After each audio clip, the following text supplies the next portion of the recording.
يا وجيه الدين والكرم রসূলুল্লাহ সাল্লাল্লাহু আলাইহি ওয়াসাল্লাম বলেছেন, আমি কি তোমাদেরকে অবহিত করব না যে কারা জান্নাতি হবে? যারা দুর্বল এবং যাদেরকে দুর্বল মনে করা হয়। আমি কি তোমাদের অবহিত করব না যে কারা জাহান্নামে হবে? প্রত্যেক অবাধ্য, আহাম্মক ও দাম্ভিক ব্যক্তি জাহান্নামে যাবে।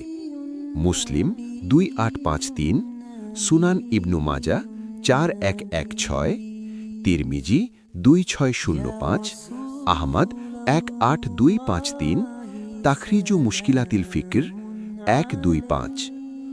উক্ত হাদিসটি আমাদের জীবনের জন্য অত্যন্ত গুরুত্বপূর্ণ শিক্ষা বহন করে। নিচে এর প্রধান শিক্ষাগুলো সহজভাবে তুলে ধরা হল।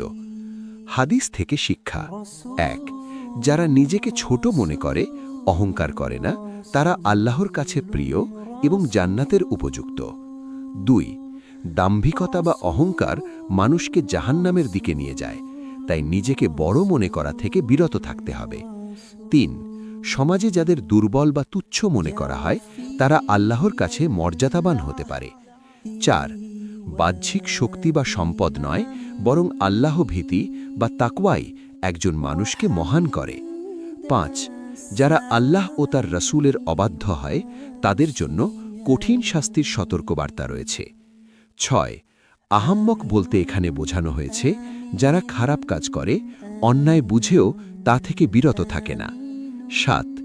এই হাদিস আমাদের আত্মসমালোচনা করতে শেখায়, আমরা বিনয়ী নাকি অহংকারী।